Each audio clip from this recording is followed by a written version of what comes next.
Créée le 10 janvier 1994 et ayant comme mission la réalisation de l'intégration économique des États membres, l'Union économique et monétaire ouest-africaine UEMOA célèbre cette année 2024 ses 30 ans d'existence. En prélude à l'événement qui a lieu ce mercredi à Lomé, l'institution a échangé ce mardi avec la presse togolaise. Il s'agit pour l'UEMOA de dresser le bilan des 30 années en partageant ses réalisations et ses acquis d'une manière générale avec les professionnels des médias.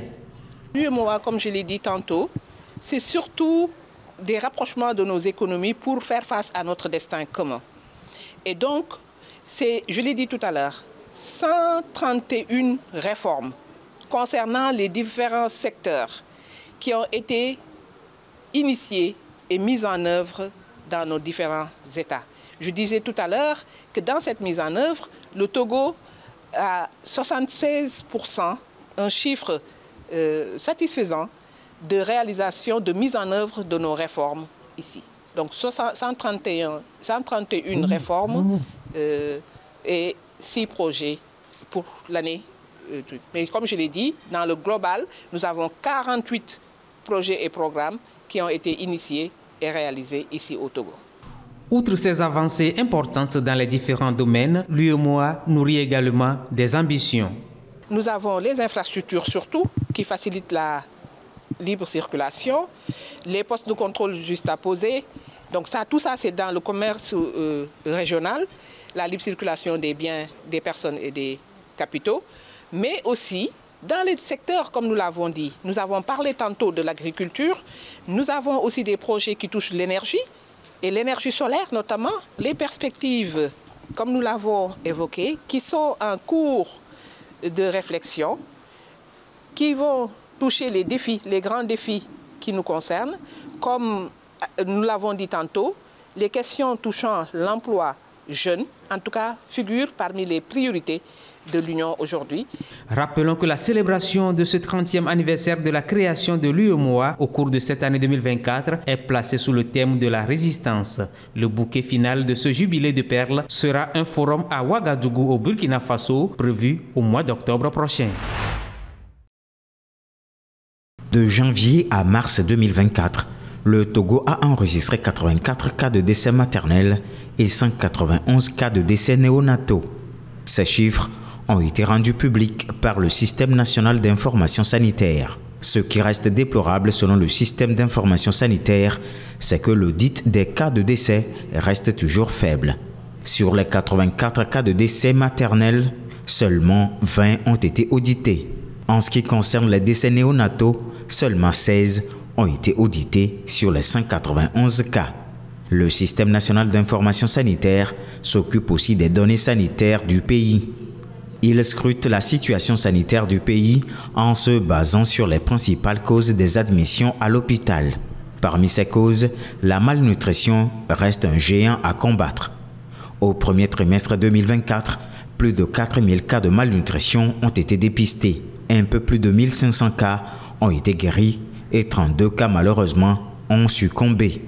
Dans le Grand Lomé, la malnutrition a atteint plus de 2000 personnes. 338 personnes en ont été guéries et 4 décès s'en sont survenus. Après la malnutrition, la tuberculose reste une question de santé publique. Prise sous toutes ses formes, la tuberculose a été dépistée chez près de 850 personnes. Une forte endémicité de la tuberculose est notée dans la région du Grand Lomé, dans la région maritime et celle des plateaux. Le Système national d'information sanitaire donne aussi des statistiques sur les autres maladies comme le paludisme, les maladies non transmissibles, le VIH-Sida et l'état de la politique vaccinale dans le pays.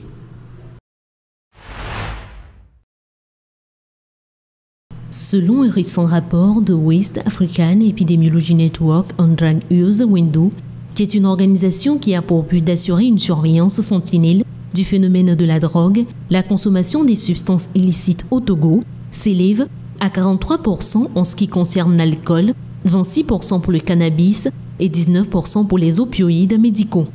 Ces chiffres ont été connus par le Window suite à des opérations qui ont été menées par l'organisation dans 11 pays de l'Afrique subsaharienne.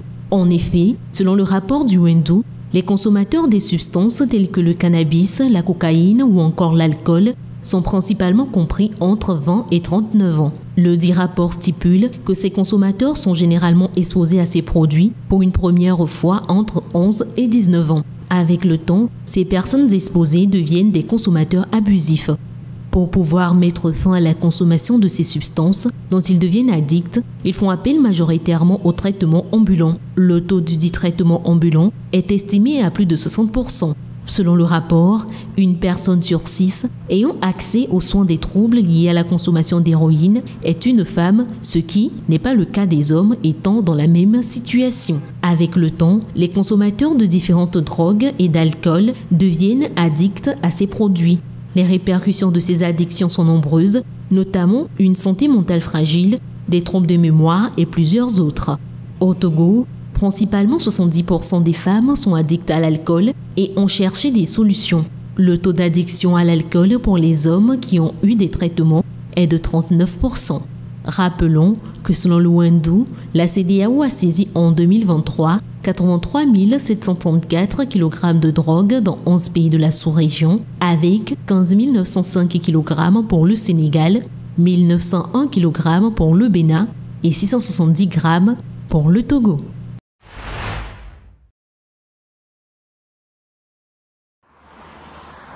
Au Gabon, la société civile suggère une réforme constitutionnelle. Jusqu'au 22 septembre, les parlementaires de la transition analyseront les propositions afin de soumettre des amendements à la Constitution et les militaires au pouvoir prendront la décision finale. Plusieurs aspects du texte sacré de la République gabonaise seront examinés, entre autres la réduction du mandat présidentiel de 7 à 5 ans et l'allègement des conditions d'éligibilité à la présidence de la République. Les collectifs citoyens demandent aussi la suppression du poste de vice-président de la République et exigent une plus grande clarté sur les critères de destitution du président de la République, selon le porte-parole de la société civile, Sentiment Ando, interrogé par Radio France Internationale. Cependant, le projet est rejeté par un candidat à la future présidentielle. Il s'agit de Daniel Mengara qui dénonce un projet consacrant un hyper-présidentialisme qui, selon lui, a déjà fait beaucoup trop de mal au pays. Il demande le retour à la constitution consensuelle de 1991.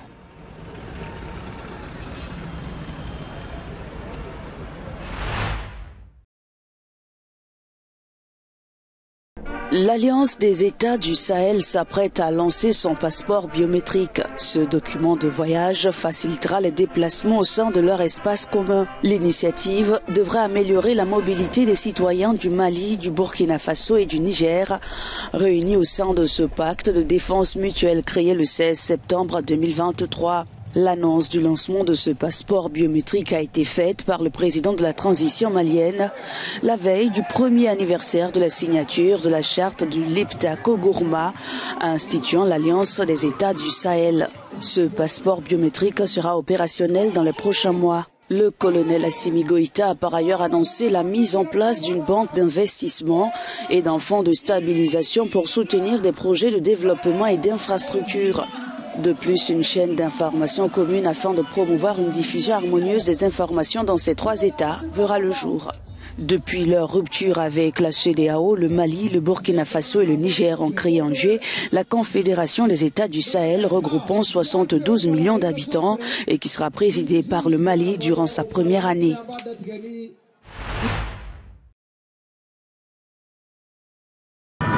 Ambiance électrique dans les locaux du Parlement à Kinshasa. Ce lundi, les élus des deux chambres se réunissent pour la première fois depuis mars. Principal objectif de cette rentrée parlementaire, adopter le budget national de l'année prochaine. Une session test pour la première ministre qui doit faire face à des réfractaires au sein de la majorité présidentielle. Parmi eux, Modeste Bahati Lukwebo, chef de la plateforme AFDC et allié et ancien président du Sénat. Il estime que son parti n'a pas la reconnaissance qu'il mérite. C'est vrai que ça fait très mal au cœur de voir que tout le travail qu'on a fait n'a pas été récompensé. Ça fait mal au cœur de voir des gens qui pratiquement n'ont rien apporté en termes de moisson électorale, mais qui jouissent aujourd'hui des privilèges de gestion de l'État. Mais nous disons, bon, ce sont des choses qui arrivent. Côté social aussi, la grogne se fait entendre. Des dizaines de jeunes magistrats recrutés par le Conseil supérieur de la magistrature sur demande du gouvernement pour combler les postes vacants sont venus manifester dans la capitale congolaise. Dénonçant des conditions de travail et des salaires misérables, ils ont tenté de déposer un mémorandum au bureau du président de la République. Mais leur action a été dispersée par la police. Conformément aux lois et à la constitution de notre pays, c'est le Parlement qui a l'autorité budgétaire.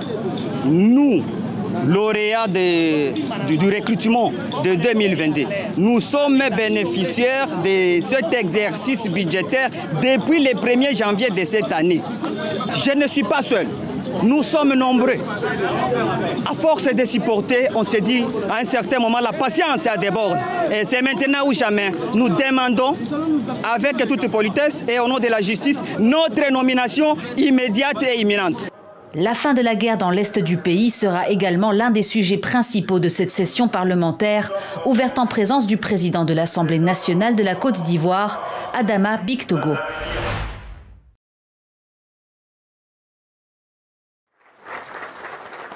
Le président algérien Abdelmadjid Tebboune a prêté serment mardi pour un second mandat, après avoir été élu lors d'un vote écrasant marqué notamment par des questions sur le décompte des voix.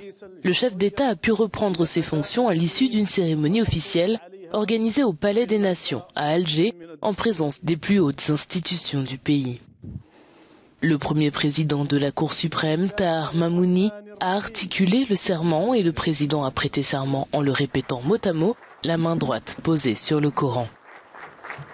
Samedi, la Cour constitutionnelle du pays a certifié la victoire de Tebboune lors de l'élection qui s'est tenue le week-end précédent, après avoir refait le décompte des voix que lui-même et ses deux adversaires avaient contesté. La Cour a déclaré qu'elle avait examiné les données de vote locales pour répondre aux questions concernant les irrégularités dénoncées.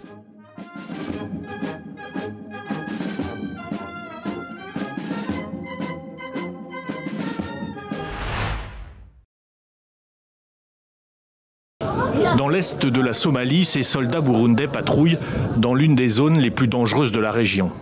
À Sawadleh, ce pont est un point stratégique. Si les Chebabs veulent attaquer les localités, c'est par là qu'ils doivent passer. La zone est encore vulnérable et largement touchée par la guerre passée. Des routes dans un état catastrophique et un seul point d'eau potable. Ces soldats sont considérés comme une aide pour la population, notamment grâce au centre de santé.